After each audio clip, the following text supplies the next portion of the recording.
Hi, I'm Isabella. I'm an artist, author, and the founder of an organization called New Culture, and I'm from Vienna and also currently living in Vienna.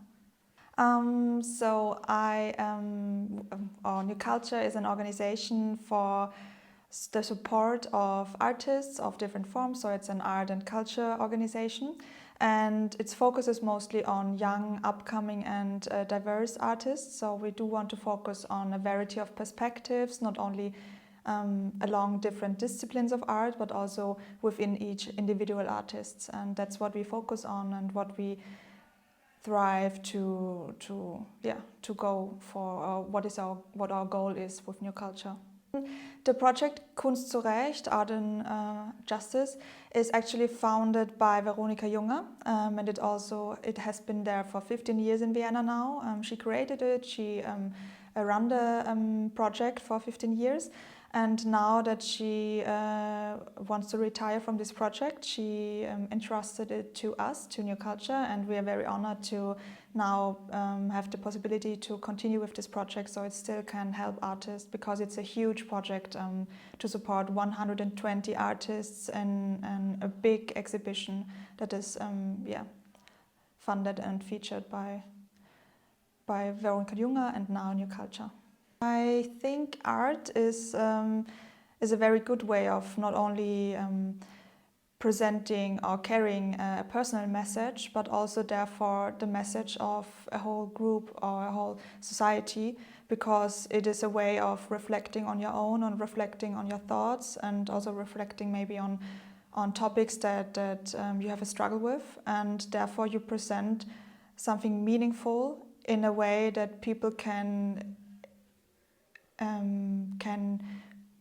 get into it and have their own way to experience what you maybe present with that artwork or with what you are creating, and create somehow a safe space for them to interact with the topic. And that's why I think art is a very good way and a very meaningful way of also engaging in a yearn for peace, because it is a way of presenting personal and societal thoughts, problems, issues, and even ideas or goals. And that's also part of why I really love to engage in art projects, cultural projects, with New Culture, and also personally as an artist, because it is a way of expressing myself, my thoughts, and also struggles that people may have in common with me. So it gives me a feeling of connecting with other people in this form.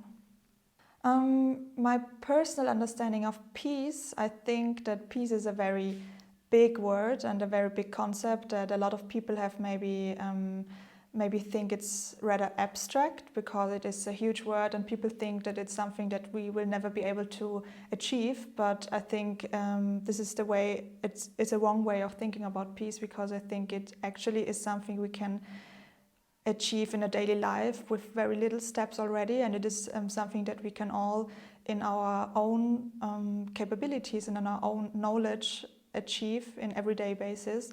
And even though in my first reception I think peace is a big word and it kind of makes me humble, I also think that it is something I can even achieve with what I do, with the way I connect with people or speak with people, how I try to be kind or try to listen and respect other people. It starts there already, and I think this is my personal perception of peace and how I want to go or thrive for peace, because it is the way that I, even if in my little power, can already approach.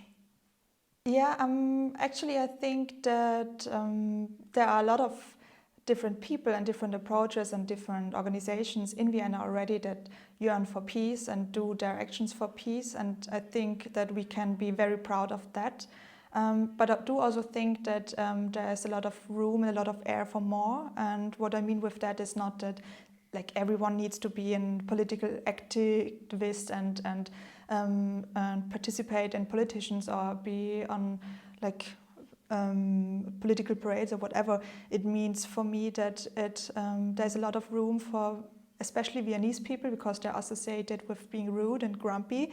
There's a lot of room for them to try to be kinder, because a big struggle I see in Viennese society is that we kind of think it's enough that Austria is marked as neutral state and it's neutral towards war and military matters. And that's enough to call themselves or yourself being peaceful or being like a peacemaker if you want to. But I think it starts with being kinder and being associated with rudeness. It already shows that Viennese people maybe need to do a bit more and maybe need to be a bit kinder and a bit more open-minded, because when you go and sit in the metro, for example, the people around you are not NPCs. They are also people with their own struggles. So you can't just sit back and think if I'm grumpy right now, then it's okay to be grumpy to them, because it doesn't matter, because it does matter. It can make their day if you just be friendly, and it also can ruin their day if you're not. So I think that starts there.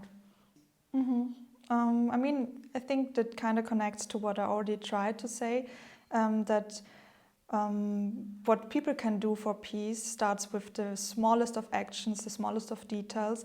No one needs to, in my perspective, needs to stress about being the best version of themselves all the time, or being political, or being social activists all the time. It starts with the smallest things, like, for example, being nice to the cashier, being nice to the server, being nice to the person that you sit next to at the bus, or greeting your neighbors. It starts with very small actions.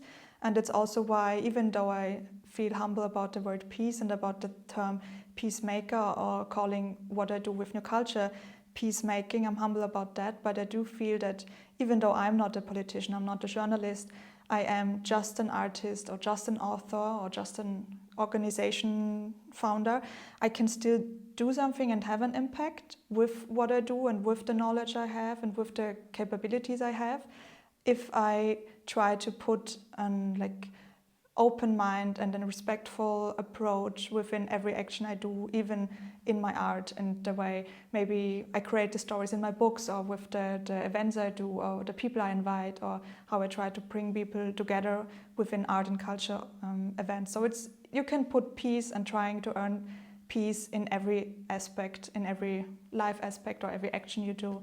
And I think if people remember that and also try to put this kind of mind into their daily life, then I think that's already enough to go for peace or towards peace.